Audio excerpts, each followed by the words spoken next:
We want to begin with some breaking news this morning. It's about the weather, and I think what a lot of folks are considering the October surprise, a storm that's now one for the record books.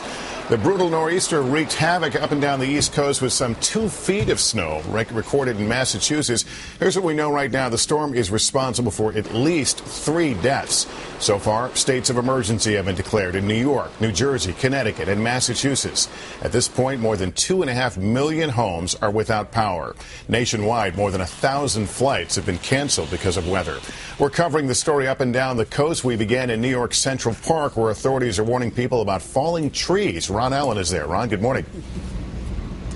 Good morning, Lester. It is absolutely amazing how many trees have fallen down in this part of the country, all over the place, especially out in the suburbs. There are roads closed, power lines that have been knocked down. Here in Central Park, we have about 3 inches of snow on the ground. That's a record. We haven't seen this much snow in October in about 135 years. Everywhere, people have been saying how shocked they were to see so much snow in October. Yale and Columbia's football teams had an instant classic. They called it the Snow Bowl. Are your parents watching? Plows hit the field during timeouts, so the field wouldn't disappear. Things look pretty weird and very wintry everywhere, with ghosts and goblins covered in snow, while people stocked up on shovels and salt, along with candy and things for trick-or-treaters. Oh, my daughter's not going to be happy. A white Halloween? I don't think I ever experienced one, honestly. It's the mad rush of people. I mean, we sell shovels. It's amazing how many shovels we sell. The storm stretched from Maine to Maryland and left a trail of destruction. The unusual combination of heavy, wet snow falling on still leafy trees brought countless limbs and power lines down. Yeah, it broke off. Snapped here, snapped again.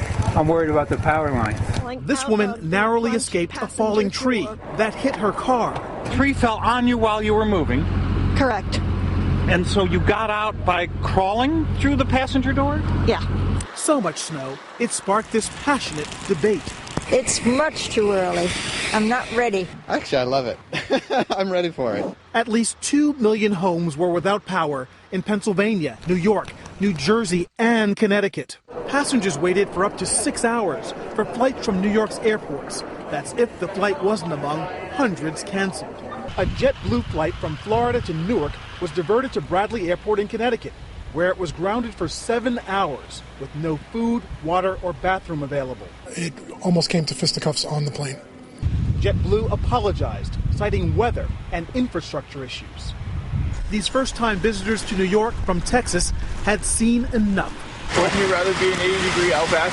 I think so. And downtown in the financial district, the protesters vowing to stay and occupy Wall Street got their first real taste of what may be one of their toughest challenges, winter. I don't know if I will be able to stay for the entire winter, but I know that there are people that most definitely will. Well, the police and the protesters are going to be battling that out for the weeks and perhaps the months to come. They say they're determined to stay. Here today, a lot of people are going to be digging out, and the snow continues up north in New England, where as much as 2 feet of snow are on the ground in some parts of western Massachusetts. It's also pretty cold out here, about 35 degrees right now. Temperatures going up to about the mid-40s, and that's bad news for people who don't have any heat or power. Some of the utility companies are saying it could be Tuesday or Wednesday before the lights are back on in some places. Lester? All right, Ron Allen in Central Park this morning. Thanks. Channel's Jim Cantori is in Harrisburg, Pennsylvania, also watching the story for us. Jim, how's it looking right now? Yet more snow in your hat. Yeah, it's just accumulating. I mean, it's all over me and through here. Silver dollar, waffle-sized snowflakes. The problem is what's going on in these trees. I mean, look at this. You can see, I mean, we can just pretty much pan right up the entire tree, and you can see this thing is starting to take on the snow now. Probably about a ½ inch to an inch of accumulation. And what we're anticipating, especially with a strong hardwood like an oak in through here, is anywhere around 4 to 6 inches, and some of these limbs are going to start snapping. Already hearing of those power outages, as Bill mentioned, in west central Pennsylvania. Cars, they're taking on the snow as well. You can see it accumulating. Probably about an inch here, so it's going to be a lot higher once you get an elevated surface or an automobile that has metal on it. Plus the roads, too, Look at this, Richard. Now we're starting to see the snow accumulating on the roads because it's coming down at enough of a rate, about 1 to 1.5 inches an hour. And that's what we talked about. Once we get into these rates, once the snow starts coming down, it's going to cool the entire column of air. So here in Harrisburg, we've gone from 39 degrees to 33 degrees. And once we get down to about 31, that's when it's going to be just miserable on these roads, even here at 400 feet. So elevations to the west of us are already having some problems in through there. But so far, no closures from what we've heard. But again, look at these trees, green, fully leafed out and through here. This is going to be the big story. It's not if, it's when. When are you going to lose power? Probably this afternoon and on into tonight for many, many of these areas. So for parts of New England, what Irene didn't take down, unfortunately, I think this freak October snowstorm is going to. Skiers are loving it, but everyone else on the East Coast, from Times Square all the way down to the White House, is wondering what's going on. It's a classic nor'easter, and it's dumping anywhere from a trace of snow all the way up to 10 inches. Seems a little crazy, to have snow before Halloween. It's kind of unheard of, but around in Maryland, you never know. You never know what you're going to get. The rare October snowstorm is causing major headaches, not just for travelers, but also for residents. Governor Chris Christie has declared a state of emergency in New Jersey.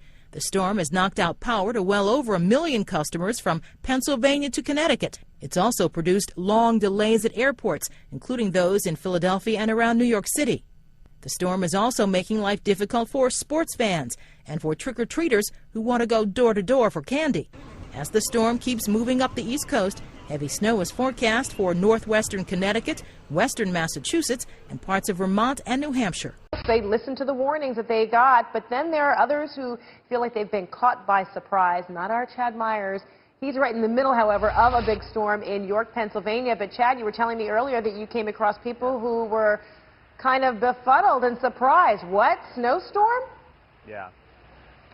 Exactly. They were clueless in some of the places that I was just talking to people. I said, you know what, do you know how bad this is going to be? Yeah, it's going to be 2 to 4. I go, no, it's going to be like 12 to 14.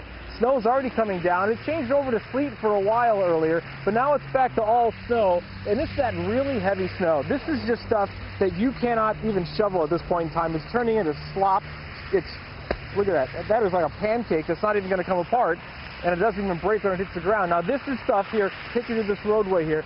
Highway 30 in York, kind of on the east side of town. Cars are still moving very good, but I'll tell you what, at 4 o'clock tonight, 5 o'clock, when this sun goes away, and I know you can't see the sun up there, but it's still warming the cloud layer just enough that the ground's staying warm. At 5 o'clock, this is going to be one solid sheet of ice. All of this snow is going to come down for the rest of the night. We are in very heavy banding now.